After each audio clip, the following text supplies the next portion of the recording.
Hello दोस्तों, हम लोग देखेंगे। हेलो दोस्तों, हम लोग आज देखेंगे क्लास नाइन्थ का। हम लोग देख रहे थे मैथ। क्लास नाइन्थ के मैथ में हम लोग देख रहे थे ज्यामिति चैप्टर। क्या देख रहे थे हम लोग? ज्यामिति चैप्टर। ज्यामिति चैप्टर जो क्लास नाइन के बिहार बोर्ड का मैथ है उसमें दिया यूक्लिड की ज्यामिति की भूमिका। यूक्लिड की ज्यामिति की भूमिका नहीं, ज्योमेट्री। ज्योमेट्री तो इसमें हम लोग कुछ परिभाषा देख रहे थे। कुछ परिभाषा में हम लोग परिभाषा देख चुके थे। संरेख बिंदु तक देख चुके थे। संरेख बिंदु की परिभाषा बता दिए, तीन या तीन से अधिक बिंदु संरेख कहलाती है यदि वे एक ही रेखा पर हो। रेखा के बारे में भी बता दिए, किरण के बारे में भी बता दिए, रेखाखंड के बारे में भी बता दिए, ज्यामिति क्या होता है ये भी बता दिए। चलिए आज हम लोग देखेंगे, इसी का कुछ पॉइंट है। आज हम लोग समझेंगे समांतर रेखाएं क्या होती है। ठीक है, तो चलिए यहाँ पर हम लोग समझेंगे समांतर रेखाएं क्या होती है। समांतर समांतर रेखाएं समांतर रेखाएं क्या है? समांतर रेखाएं को इंग्लिश में बोलते हैं पैरेलल लाइन। इंग्लिश में बोलना होगा तो इसको बोल सकते हैं, इंग्लिश में बोलते हैं parallel line. Parallel line, parallel line, parallel parallel lines, parallel lines. ठीक है, इसको इंग्लिश में बोलते हैं समांतर रेखाएं को पैरेलल लाइंस। जानेंगे समांतर रेखाएं आखिर होता क्या है। इसका परिभाषा हम लोग लिखेंगे कि दो सरल रेखाएं समांतर कही जाती है। लिखेंगे दो दो सरल रेखाएं दो सरल रेखाएं समांतर कही जाती है। दो सरल रेखाएं समांतर कही जाती है, कही जाती है, कही जाती है, कही जाती है। यदि रेखाओं में कही जाती है, कही जाती है, यहां से लिख लीजिएगा, फिर यहीं से ना लिख रहे हैं।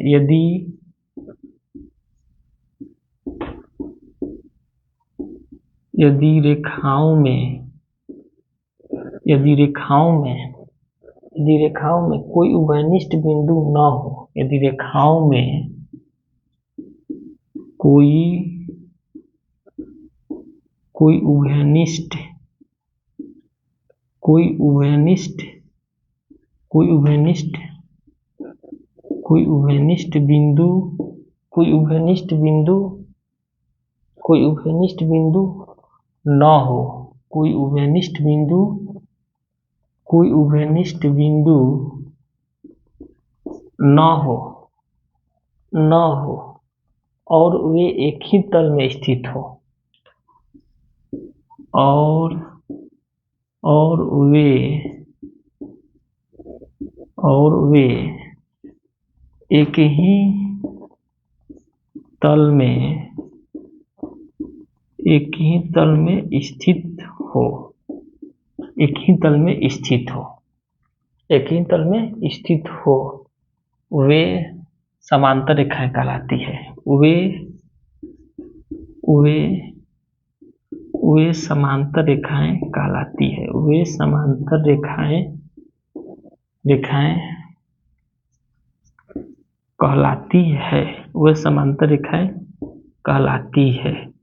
देखिए समांतर रेखा की परिभाषा क्या लिखें। समांतर रेखाएं पैरेलल लाइंस कि दो सरल रेखाएं समांतर कही जाती है यदि रेखाओं में कोई उभयनिष्ठ बिंदु न हो और एक ही तल में स्थित हो, वे समांतर रेखाएं कहलाती है। तो चलिए जैसे हम इसको हम लोग समझ लेते हैं। जैसे मैं बोल रहा है कि कोई उभयनिष्ठ बिंदु ना हो तो समांतर रेखा। तो देखिए रेखा पता है ना, देखिए एक रेखा खींचिए ना, तो दो समांतर रेखा और एक ही तल में स्थित हो, कोई बिंदु फिर उभयनिष्ठ नहीं हो रहा है। तो देखिए, तो इसका नाम एल दे दीजिए, इसका नाम एम दे दीजिए। तो देखिए, तो दो समांतर रेखा एक ही तल पर स्थित है कि नहीं? जो तल पर एल है उसी तल पर एम है कि नहीं? और इसमें कोई बिंदु उभयनिष्ठ बिंदु है? इधर बढ़ाइए, इधर बढ़ाते जा सकते हैं ना, कोई बिंदु भी उभयनिष्ठ नहीं है। तो ये बोल रहा है कि दो सरल रेखाएं समांतर कही जाती है यदि रेखाओं में कोई उभयनिष्ठ बिंदु न हो और एक ही तल में स्थित हो, समांतर रेखाएं कहलाती है। और इसको हम लोग लिख सकते हैं, इसको इसे दर्शा सकते हैं, एल समांतर एम है। नोट कर लीजिए इसको। एल समांतर एम है, एल समांतर एम है। इस समांतर रेखा को ऐसे हम लोग इस सिंबल से दर्शाएंगे, एल समांतर एम है, एक ही तल में स्थित है। चलिए इसको नोट कर लीजिए, तब हम लोग देखते हैं प्रतिच्छेदी रेखा क्या होता है। ये सब ज्योमेट्री के ये सब पॉइंट है, ये सब नहीं क्लियर होगा तो ज्योमेट्री समझ में नहीं आएगा। चलिए इसको मिटाकर हम लोग देखेंगे प्रतिच्छेदी रेखा क्या है। प्रतिच्छेदी रेखाएं क्या है?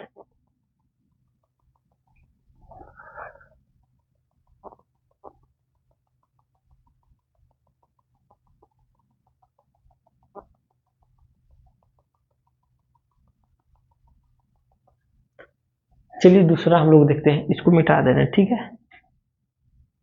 चलिए दूसरा हम लोग देखते हैं, चलिए इसी में देख रहे हैं, लिख रहे हैं यहाँ पर प्रतिच्छेदी रेखाएं क्या है। 2 नंबर देखिए यहाँ लिख रहे हैं,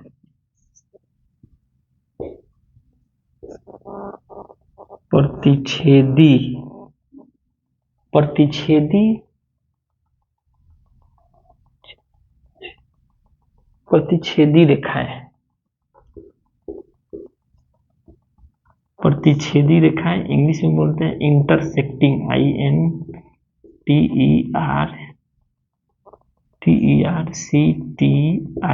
इंटरसेक्टिंग लाइन्स,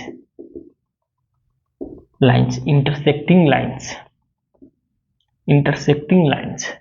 चलिए प्रतिच्छेदी रेखाएं, इंटरसेक्टिंग लाइन्स, चलिए इसको मिटाना पड़ेगा, ठीक है ना। नहीं तो आप लोग यहाँ से समझ लीजिए ना, इसको यहाँ से हम लिख रहे हैं ऐसे, इसको डैश कर दे रहे हैं, ठीक है ना। इसको ऐसे डैश करके यहाँ से लिख रहे हैं प्रतिच्छेदी रेखाएं क्या है। तो प्रतिच्छेदी रेखा की परिभाषा हम लोग लिखेंगे कि 2 सरल रेखाएं प्रतिच्छेदी कही जाती है। यहाँ से लिख रहे हैं दो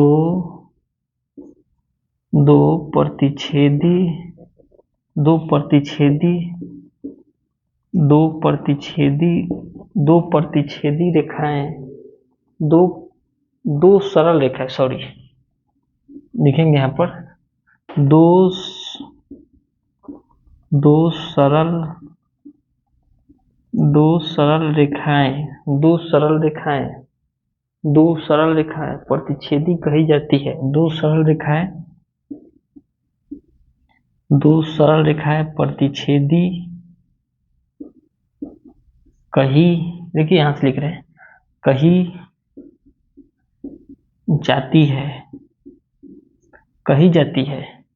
कही जाती है यदि दोनों रेखाओं में केवल एक बिंदु उभयनिष्ठ हो।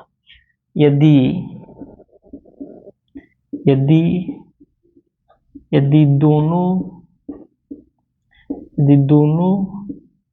दोनों रेखाओं में केवल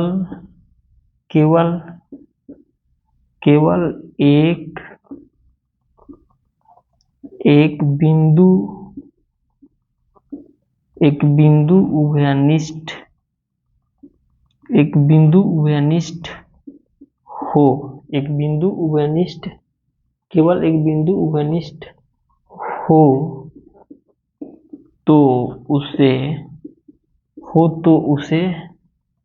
प्रतिच्छेदी रेखाएं कहते हो, तो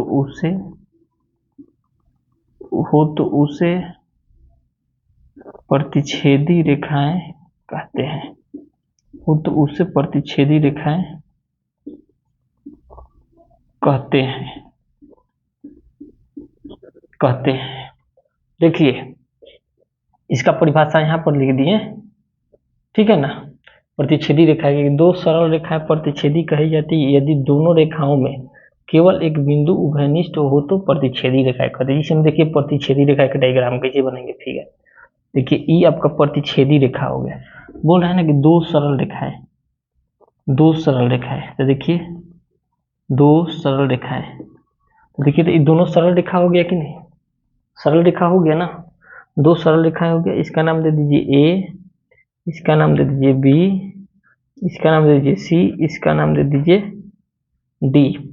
तो देखिए यही बोल रहे हैं ना कि 2 सरल रेखाएं प्रतिच्छेदी कही जाती है यदि दोनों रेखाओं में केवल एक बिंदु उभयनिष्ठ हो। तो देखिए यही जो बिंदु है दोनों उभयनिष्ठ है कि नहीं, तो इसी को क्या बोलते हैं, वो एक बिंदु उभयनिष्ठ हो तो उसे क्या प्रतिच्छेदी रेखाएं कहते हैं। और समांतर रेखा में क्या होता है, दो सरल रेखाएं समांतर कही जाती है। रेखाओं में कोई भी बिंदु इसमें उभयनिष्ठ नहीं हो रहा है, मतलब समांतर रेखा में कोई भी बिंदु उभयनिष्ठ नहीं हुआ, एक ही तल पर होगा। और प्रतिच्छेदी रेखा में क्या होगा कि एक बिंदु उभयनिष्ठ होगा, उसे क्या कहते हैं, प्रतिच्छेदी रेखा कहते हैं। उसको क्या कहते हैं, प्रतिच्छेदी रेखा कहते हैं। तो ये आपका हो गया, ठीक है ना। इसको आप जो प्रतिच्छेदी रेखा है इसको ओ से दर्शा सकते हैं। नोट कर लीजिए दोनों परिभाषा, समांतर और प्रतिच्छेदी, दोनों का नोट कर लीजिए। समांतर रेखाएं और प्रतिच्छेद, दो सरल रेखाएं समांतर कही जाती है। यदि रेखाओं में कोई भी बिंदु उभयनिष्ठ ना हो तो समांतर रेखाएं कहते हैं। दो सरल रेखाएं में केवल एक बिंदु उभयनिष्ठ हो उसे प्रतिच्छेदी रेखाएं कहते हैं।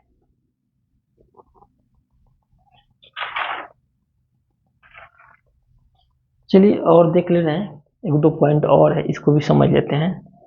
इसको मिटा देते हैं, चलिए इसको भी समझ लेते हैं। चलिए 3 नंबर इधर देख ले रहे हैं। 3 नंबर में बोल रहा है संगामी रेखाएं, संगामी रेखाएं, संगामी रेखाएं। चलिए यहाँ लिख रहे हैं 3 नंबर, देखिए यहाँ लिख रहे हैं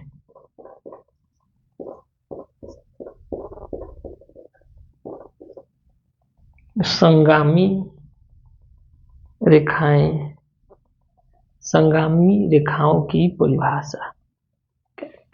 संगामी रेखाओं, संगामी रेखाओं, संगामी रेखाओं की परिभाषा। इसका भी देख रहे, संगामी रेखा की परिभाषा क्या होता है, परिभाषा। चलिए इसको नीचे से लिख रहे हैं, ठीक है ना। तो चलिए इसको भी यहाँ भी एरो मार के ऐसे करके इधर लिख रहे हैं, ठीक है, इधर से इधर लिख रहे हैं। देखिए संगामी रेखा है क्या, संगामी रेखा बोल रहा है यदि 3 या 3 से अधिक, यदि, देखिए यहाँ लिख रहे हैं यदि 3 या 3 से अधिक, देखिए 3 या 3 से अधिक, 3 या 3 से अधिक रेखाओं में एक बिंदु सर्वनिष्ठ होता हो, 3 या 3 से अधिक, 3 या 3 से अधिक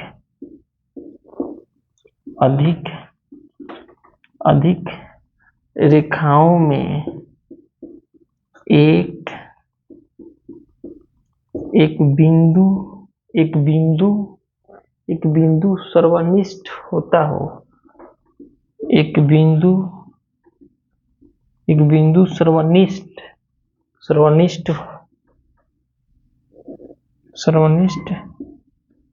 होता,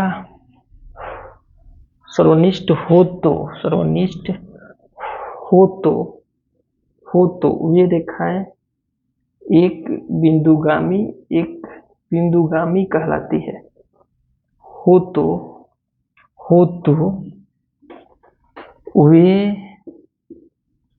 वे रेखाएं एक बिंदुगामी कहलाती है, बिंदुगामी कहलाती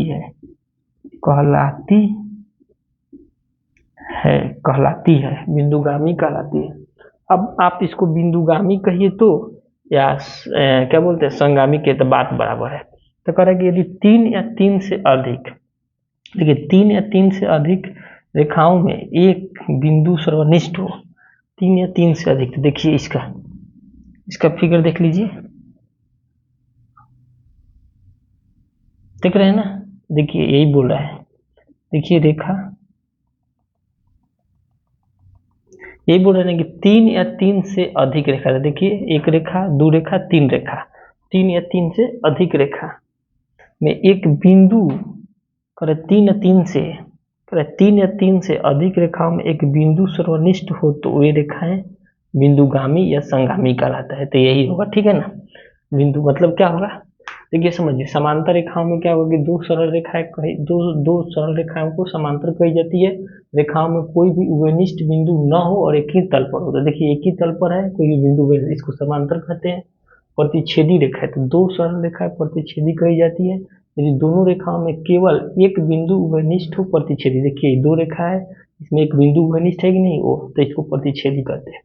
संगामी रेखाओं की परिभाषा है, यदि 3 या 3 से अधिक रेखाओं में एक बिंदु सर्वनिष्ठ है, 3 या 3 से अधिक, तो 1 2 3 रेखा हो गया, इसमें एक बिंदु उभयनिष्ठ सर्वनिष्ठ हो, मतलब एक बिंदु तीनों को माने, उसको क्या बोलेंगे, तो बिंदुगामी या संगामी कहेंगे। यही आप लोग का परिभाषा था। इस तीनों पॉइंट आप लोग को याद रखना चाहिए, समांतर रेखा है, प्रतिच्छेदी रेखा है, पैरेलल लाइन, इंटरसेक्टिंग लाइन, और इसको संगामी या बिंदुगामी, तब आप लोग का ज्योमेट्री में क्लियर होगा। तो आज के लिए वीडियो इतना ही रहने दे रहे हैं, ठीक है ना। आज के लिए वीडियो इतना ही रहने दे रहे हैं। कल से हम लोग इसमें कल हम लोग देख लेंगे कोण, देख लेंगे, ठीक है ना। कोण के बारे में हम लोग कल पढ़ लेंगे, कौन से कोण होते हैं। तो आज वीडियो भी यहीं स्टॉप करते हैं, कल हम लोग देख लेंगे कोण के बारे में। वीडियो कैसा लगा जरूर बताइए। आप लोग को चैनल पर मिलेगा, हमारे चैनल का नाम है Singhan online classes, SINGHN, Singhan online classes. YouTube channel पर जाकर सर्च करें, ठीक है। ये आप लोग का क्लास 9th का मैथ चल रहा है, क्लास 9th का मैथ है, class 9th math Bihar board NCERT, Bihar board NCERT pattern पर है, ठीक है। इसमें हम लोग ज्यामिति देख रहे हैं, ज्यामिति के सब कुछ टर्म्स पॉइंट्स है, इसको पहले क्लियर कर लेंगे परिभाषा, तब हम लोग को ज्यामिति अच्छा से समझ में आएगा। नहीं तो पता लगे ज्यामिति पर आ रहे हैं, बोलेंगे रेखा क्या होता है, तो पता ही नहीं, रेखाखंड क्या होता है पता ही नहीं। तो पता होना चाहिए कि रेखा की लंबाई क्या होता है। रेखा की लंबाई अनिश्चित होती है, रेखा को माप नहीं सकते, रेखा को दोनों। रेखाखंड की लंबाई क्या होता है, निश्चित होता है, क्योंकि रेखा की लंबाई निश्चित इसलिए होता है कि दो बिंदु होता है, जहाँ से उसको फिक्स कर देंगे वहीं पर रहेगा। और किरण की लंबाई क्या होता है, किरण की लंबाई भी एक तरफ एक बिंदु होती है, और एक तरफ से उसको एक ओर से बढ़ा सकते हैं। तो ये सब पता होना चाहिए, तभी आप लोग बना सकते हैं ज्योमेट्री। तो ज्योमेट्री नहीं समझ में आएगा। तो चलिए, वीडियो कैसा लगा जरूर बताइएगा, फिर मिलते हैं कल के वीडियो में। आज के लिए स्टॉप करते हैं वीडियो।